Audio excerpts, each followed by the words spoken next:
All right, I now have my little cute mouse or cat that we made. Um, it has been in the kiln once now, so it's been fired. And when you saw it last, you were able to mold it and push it and pull it and smooth it.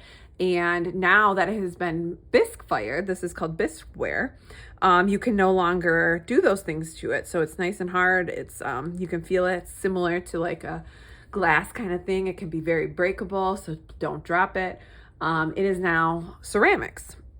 So what we're gonna do now, it's ready for its glaze. So you can paint ceramics if you want, but the final step to a clay project or a ceramics project would be to add glaze. Now glaze is made up of different materials that when it's heated up again in the kiln in a glaze fire, it gets really hot and all the different chemicals start to melt, and there's glass formers that then turn really shiny, which are really nice. Here's a cat that I made a while back.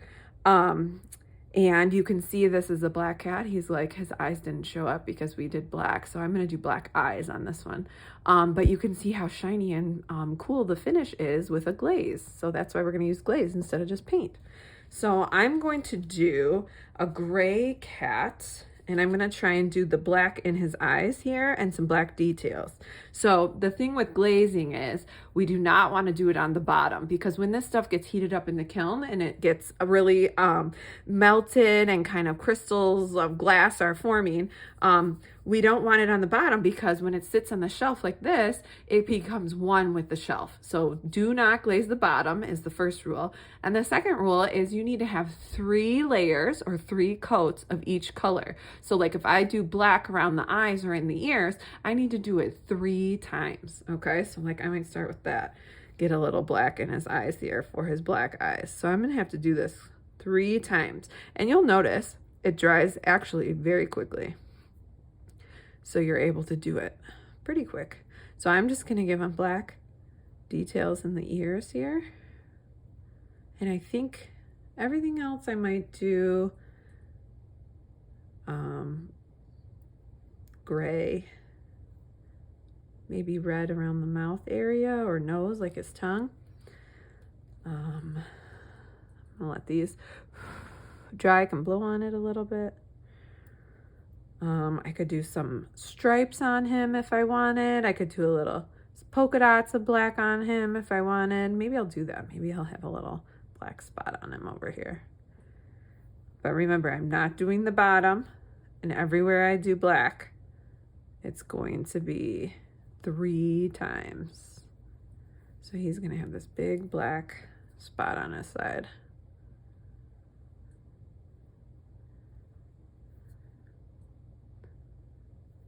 And I might do a black spot on his tail. Let's see. Just a little one.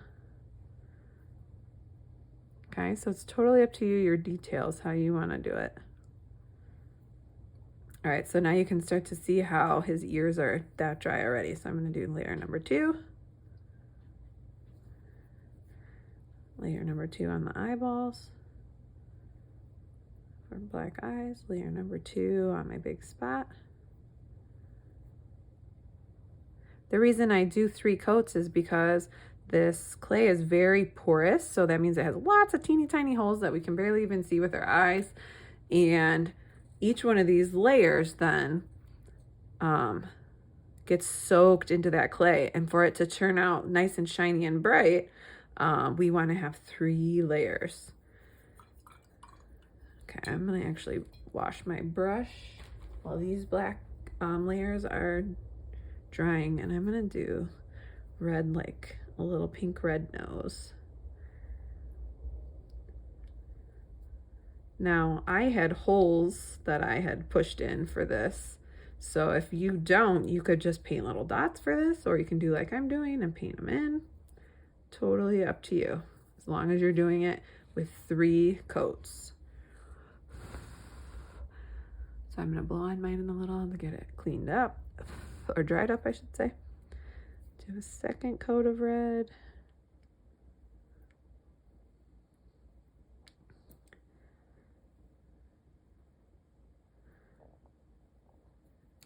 Clean my brush. I'm gonna switch back to black.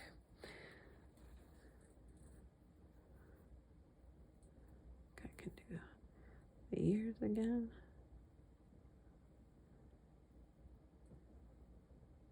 All right, so I've got 3 coats on the ears,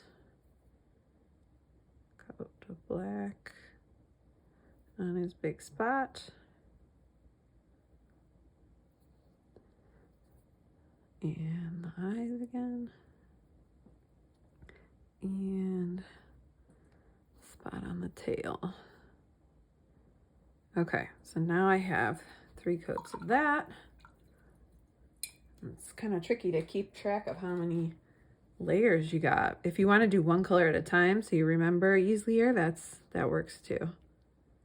And my red now has 3. And then I'm finally going to make my cat mostly gray. So I'm going to switch over to using gray. And everything else, I have to go so carefully, try not to overlap it, is going to be gray. Except the bottom. Don't do the bottom, so he doesn't get stuck to our kiln shelf.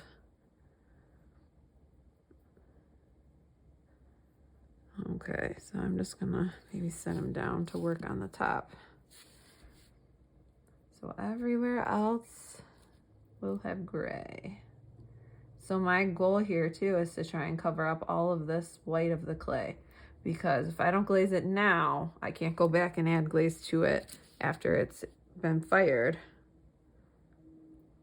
So I want to make sure I get it completely covered.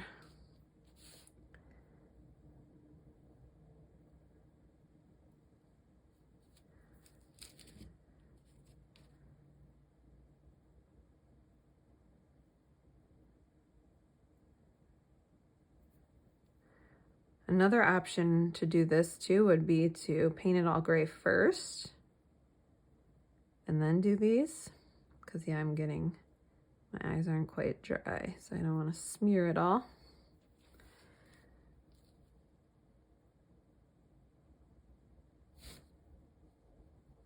Just trying my best.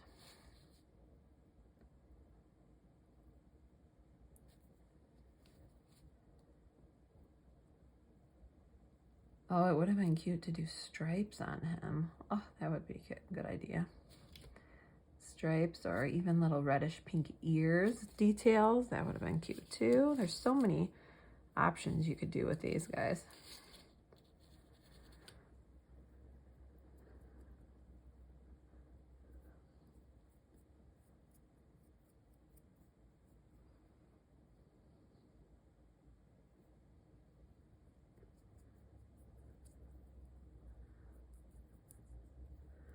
All right, back's much easier, not as many details to go around, right?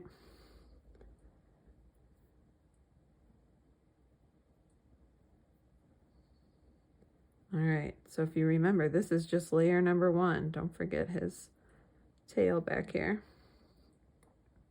So I'm gonna have to do it 2 more times.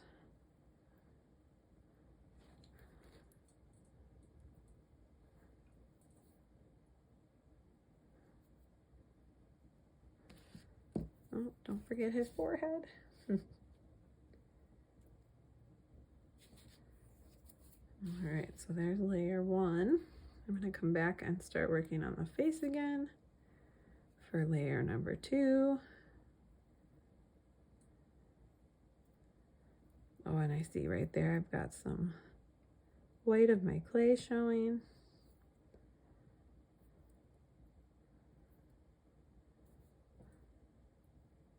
It gets a little easier as it goes though.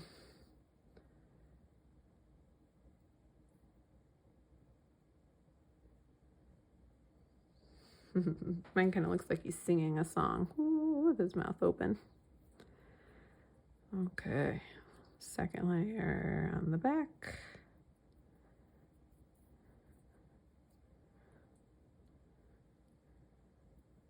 And remember, I'm not doing the bottom. Otherwise he will be stuck in the kiln.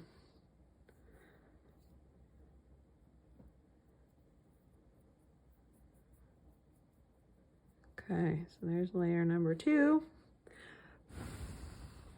Now blow on him a little bit.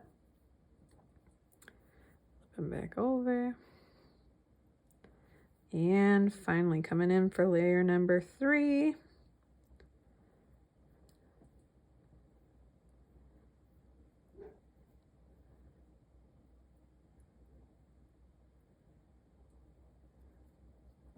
Around the face really gently, and